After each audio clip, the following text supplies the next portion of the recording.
The city of Bayawan is a second-class component city in the province of Negros Oriental. It is called the agricultural capital of Negros Oriental, is situated in the southwest of the province. Bayawan is a coastal city, opening onto the Sulu Sea to the south. It lies about 100 kilometers southwest of Dumaguete City, the provincial capital of the Negros Oriental province.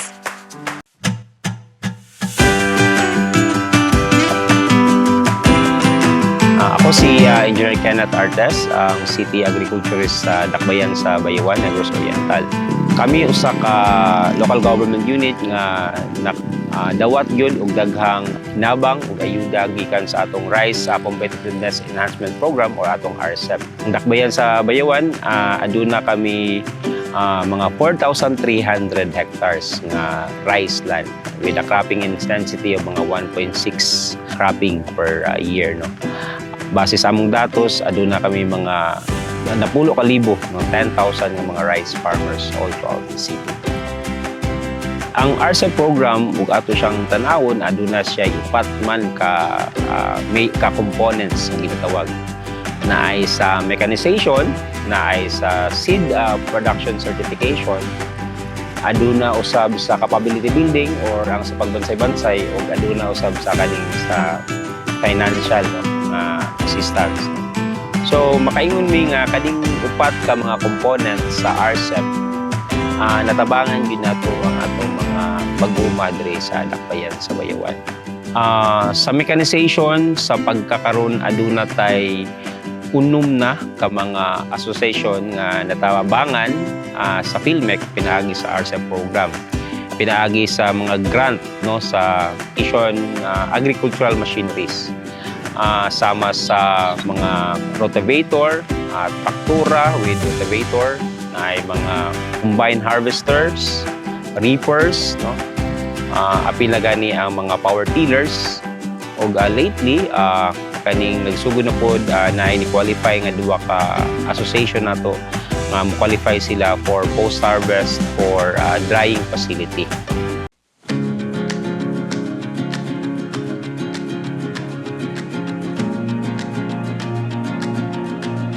I'm Mr. Isidro Dimitilio, Manager of Bayawan Multipurpose Agricultural Kilusang Bayan Cooperative. This cooperative was registered 1989. Kadawat mi og hinabang or ayuda gikan sa PhilMec, more or less combined harvester way back 2021 June. Nagamit namo na puslan gud siya, more or less sa 1 year nga operation naka gross income or 900,000 plus, almost 1 million. For more or less dako kay siya gikatabang kay contribute siya sa income sa kooperatiba. At the same time na-receive na pod nga mechanical dryer, duha ka unit. Then ay umaabot nga gipasalig sa PhilMec nga traktora, 1 unit tractor, then another 1 unit multipass rice mill. Daghang ahensyang katabang yun.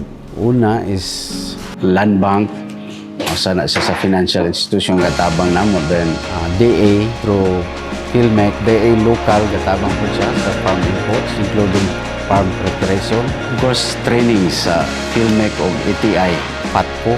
So under sa DA, daghan kami nabay libre or grant nga 500,000 sa kaliwa program sa DA region. Nitaas ang ilang production. At the same time, sa una, pag bago pa ning harvester or combined harvester farm implements, dili gyud kaayo mo gamit ang mga tao, pero sa nakita na nila, mag-ilog na gani og request og kuan farm mechanization kay naami mga floating tiller, rotor nga na-avail gyapon na sa DA FATCO. So mao na siya ang harvester nga ang usa ka hektarya humanon ra siya 3 or 4 ka oras. Whereas kung katong conventional gamit kag tao mo harvest then tresiron, maabot to siya 3 to 4 to 5 days pa usa mahipos imong humay. Mao na siyang mechanical drill nga gi-install kagahapon lang na human, hinatag sa RCEP through PhilMec nga para makatabang sa pagproseso sa pamala or pag-dry sa humay. Dako kay siya ikatabang panahon sa tinginit or ting-ulan, mas kuan pag yun siya kung ting-ulan kay need yun kay sa farmer nga ma-dry ang humay dayon kay kung di na ma-dry 2 to 3 days madaot man ang humay. So dako kay na siya ikatabang sa co-op o sa mga miyembro ng farmer.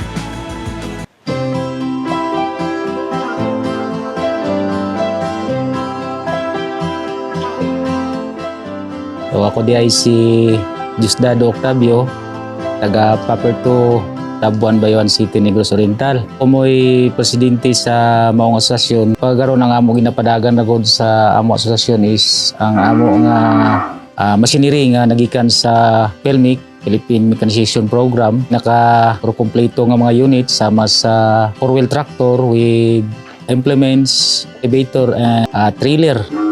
Huwag nami rice repair nga upat ka buok, o napod mi rice transplanter, o nami kuliglig, o nami abot nga bag-o nga recirculating dryer.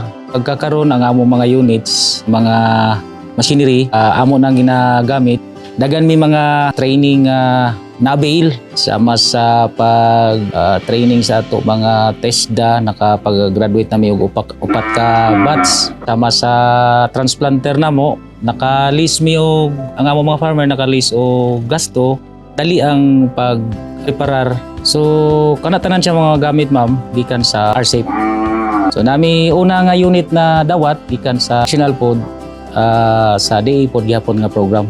So bali duha na ang amo nga 4-wheel tractor. Nami transplanter sa ka unit, i rice repair upat ka unit, nami kuliglig usa ka unit, nami bag-o na deliver sa supplier gikan gyapon sa PELMIC kaning amo recirculating dryer. Mo na siya amo nadawat gikan sa RSAFE Mechanization Program. So muna sa sir ang amo nadawat nga recirculating dryer gikan sa PELMIC baguhay pa gi-deliver atong niaging adlaw. So wala pa ni siya makompleto o installer kay na pa may mga gamit ani nga ila pang idugang. So next ani nga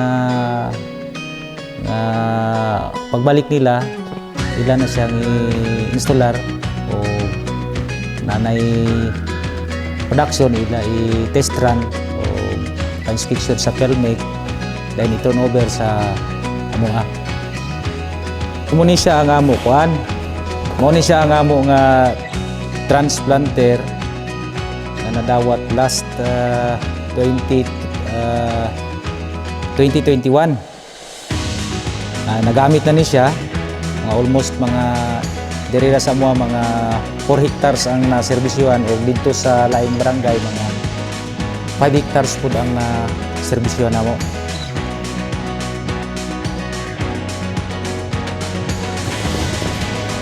Mao ni siya nga ato nga rice repair, upat ni siya ka unit 2022 na mo ni na dawat. Amo na po ni siya nga testingan sa ato mga TESDA student, upat ka batch. Mao na ni amo na gamit sa pag-harvest. Sa pagkaroon mo naka-pundo-pundo gyud mi tungod sa ning mga machinery namo. In return sa ato mga farmer beneficiary, dasig 20 to 30% siguro ang nagdugang sa amo kan bina sa income sa amo kan sa amo mga machinery. Salamat kayo sa programa labi na sa ato ETI, PELMIC, sa TESDA, sa ato local nga Department of Agriculture nato sa City Bayawan, sa ato provincial, regional to sa national nato nga ahensya sa pamilya sa Department of Agriculture. Daghan kayo salamat ma'am. Labi na good sa ato Rice Enhancement Competitiveness Program.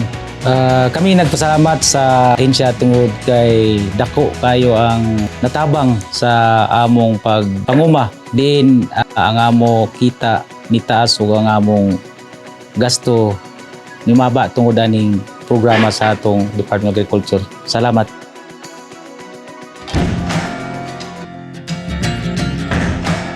Ako si Harold Loro, taga Sitio Patag, Tabuan, Bayawan, Negros Oriental. Farmers sang Tabuan. Ang programa sang RSAFE sa ETI dako gid nga tabang gid na sa aton nga mga mangunguma. Na abil ko na nga mga makina ning amo na siyang transplanter, GPS. Oh, so kung i-compare ko ang sa mga sang una nga mano-mano tisok, mas okay ang transplanter kay dako pag hindi mo ma-save pod. Oh, kag dasig pa. Ang isa ka adlaw, half day lang. Imbes na 2 ka adlaw, 1 day lang. Oh, dako lang gid ang ma-savings nimo kung mag-agi ka gid makinaryas. No. Ako nakasave ko sa labor kung asa expenses kag sa labor kung aton gamiton transplanter gid na dako gid aton ma-save sa RCEP nato nakita naman naton nakita naman sa aton mga farmers dira ang mga aton mga makinaryas nga ari diri sa may Badsi Tabuan. Hindi lang na may ara pa kita may kaming pa kita nga mga maabot nga mga makinaryas programa sang aton gobyerno aton ginatapanan suportaran gid naton kay kita man maka ang beneficiary gyapon sina. Ko si Jomar Mondido, usa ka presidente sa MAPA, Mananihon Farmers Association. Ang asosasyon natawo kini sa tuig 2013. Sa time nga kandak namin sige og orientation sa Department of Agriculture, LGU Bayawan, dito na namo nahibalaan nga dako day ikatabang ang mekanisasyon.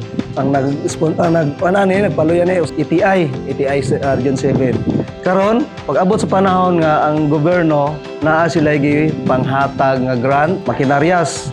So ang una na mo naabi may flatbed dryer, rice thresher, floating tiller. But sa tuig 2021, so nadugangan na pod amo ang makinaryas na pod. So naa na may nakadugang may usa ka floating tiller. 2022 na po yung mga training nga gikandak para sa MUA, farmer leader o president sa association may tagdumala. Nalipay ra po ko nga ang mga farmers ni-adapt sila. Ang epekto nakita namo nga mas dako kayo siya nga matabang sa ato ang mga farmers. Madali ang pag-harvest o pag-preparar, madali ang paghatag o serbisyo sa ilaha o makaminos o gasto.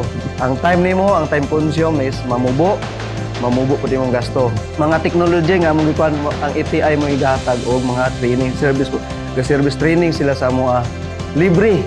Kay sa una ga problema sila sa harvest kay naa na tay mga makinarya so nga madali so dako kay sa ikataabang nga sa usa ka adlaw pag operasyon nimo masulod na sa sako ug masafety na. So sa pagkaroon nga naa na ni taas na siya og percentage sa atong production. Padayon pa ni nga gapanghatag pagyapon ang atong ahensya sa gobyerno.